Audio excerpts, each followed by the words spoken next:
guys, doing another review of one of my other cars here. It's a 2011 Jeep Grand Cherokee, the WK2 model. It's got the 5.7 Hemi in it. Only thing done to it is a cold air intake and a cat bag boiler exhaust. I'll show you the engine real quick.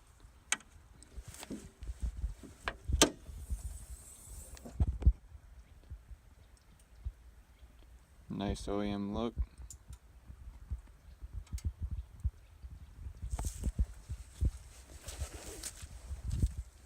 Keys off the ground.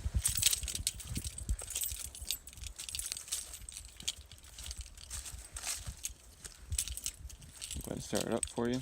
It's got remote start from the factory. Maybe. There we go. Apparently remote start doesn't work if you have the hood open.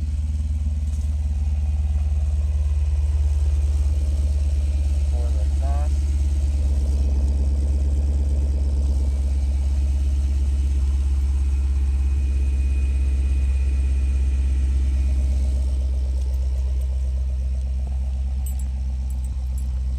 This Jeep does have reverse sensors as well as the rear camera. I don't know if you can see it. There it is.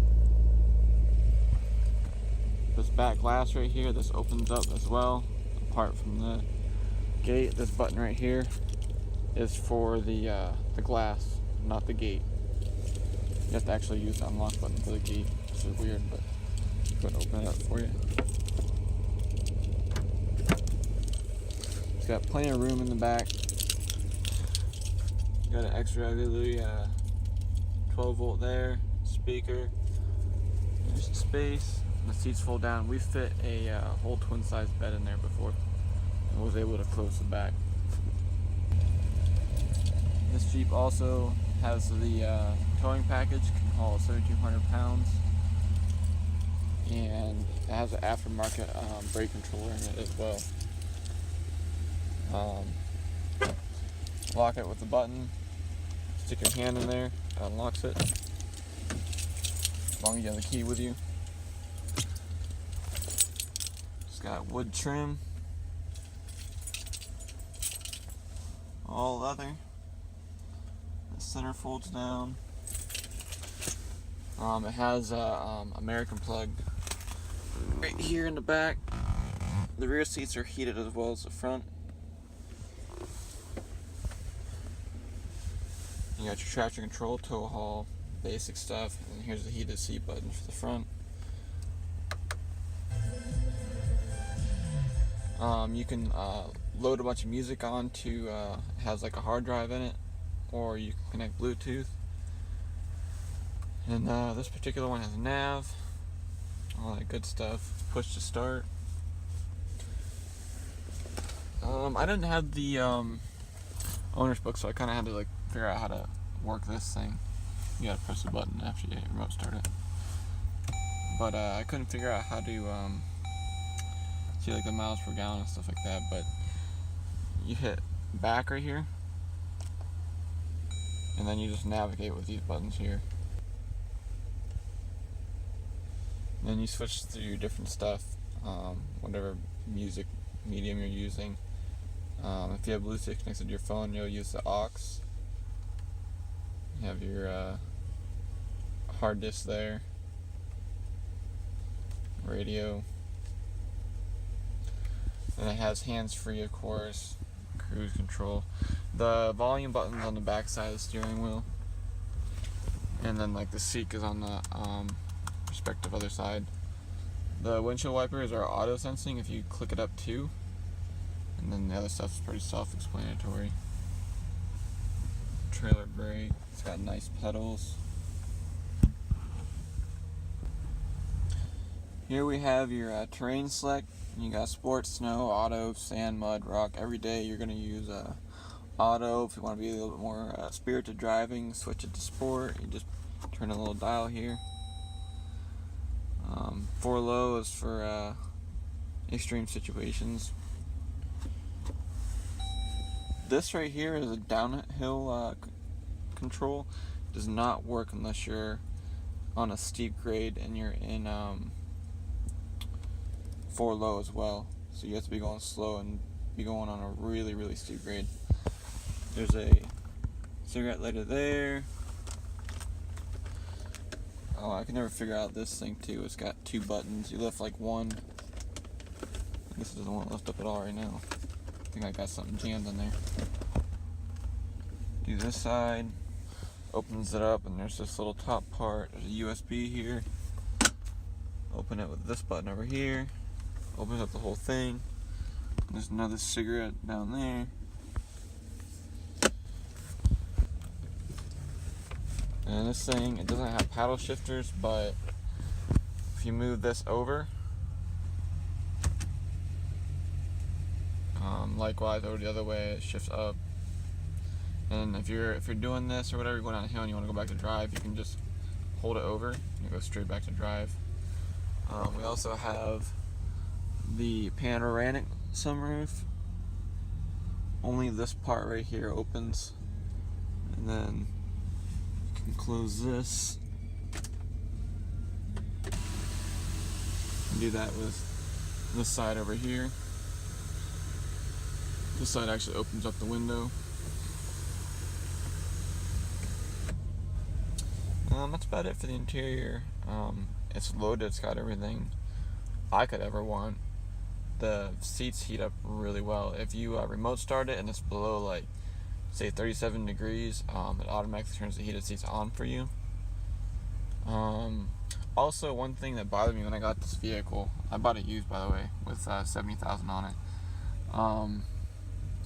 It didn't chime when you locked the vehicle. The lights just came on, but you can change that. You go through here in the settings, and it's down in here somewhere. Yeah, you go into system setup. There's a bunch of different options you can switch in there. We'll do a quick walk around now.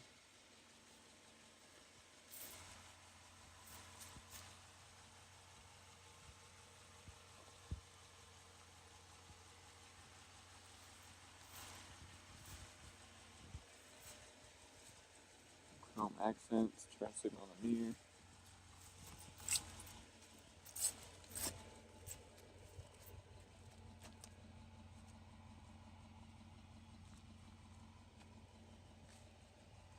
This is a limited model, by the way. These are not Brembo brakes, they're just painted red, but they do perform very well. I found out, unfortunately. As far as driving this thing, suspension's really good. I drive it on the Autobahn here in Germany all the time at 100 plus miles an hour. Takes turns like a champ and not like a huge amount of body roll, especially for an SUV. It's really good. Not really into SUVs, that's why I'm getting rid of it, but it's a really nice vehicle. It's probably one of the best vehicles I've ever owned, but it's just not my thing. So I'm trying to get rid of it and be a stereotypical young male and get a Camaro, but I'm gonna get a Z01 Camaro. I'm not playing around. I'll do a quick rev for you and take off here.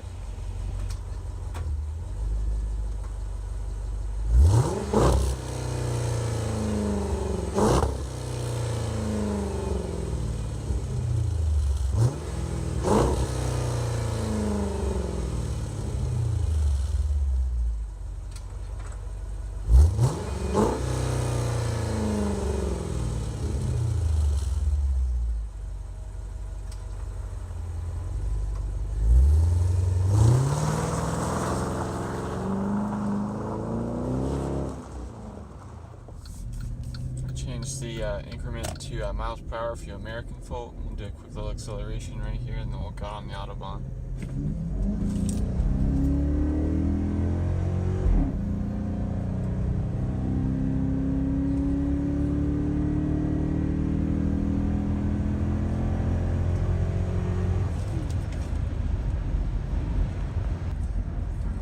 It certainly isn't the fastest car I've ever driven.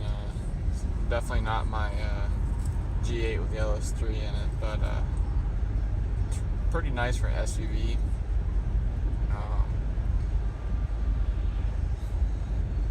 I say it's an SUV, but off-road, it's pretty good in the mud. It'll get out of tough situations, but it's definitely not meant for anything like really rough or like deep ruts or huge divots and stuff, because the clearance of the bumper in the front and back, I've found it to be quite poor. So it's definitely a mainly road use.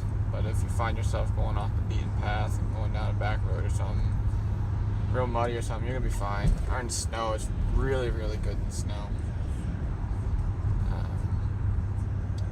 Like I said, it's not my thing, but it drives really well. It's been a really good vehicle. I haven't had any issues with it.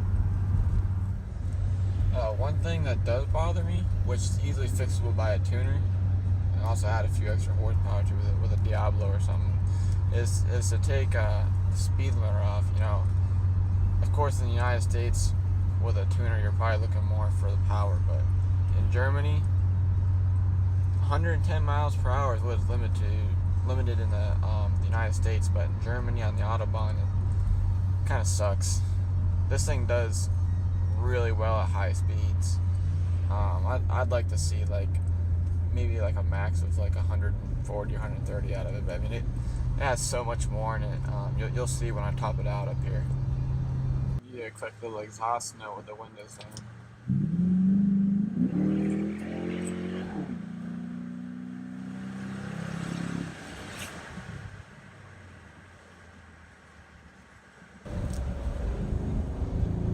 Alright, here we're on the Autobahn. Let's see if we can find a little straight stretch to open this baby up.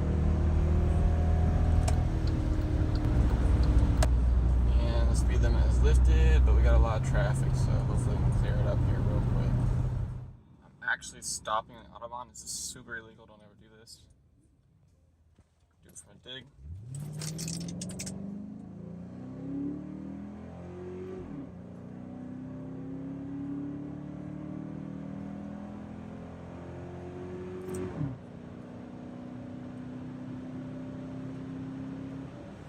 I'll let it straighten out here before I match it.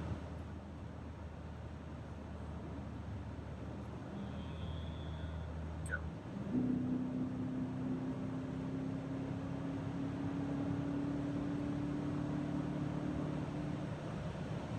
And I'm getting pushed back with a limiter.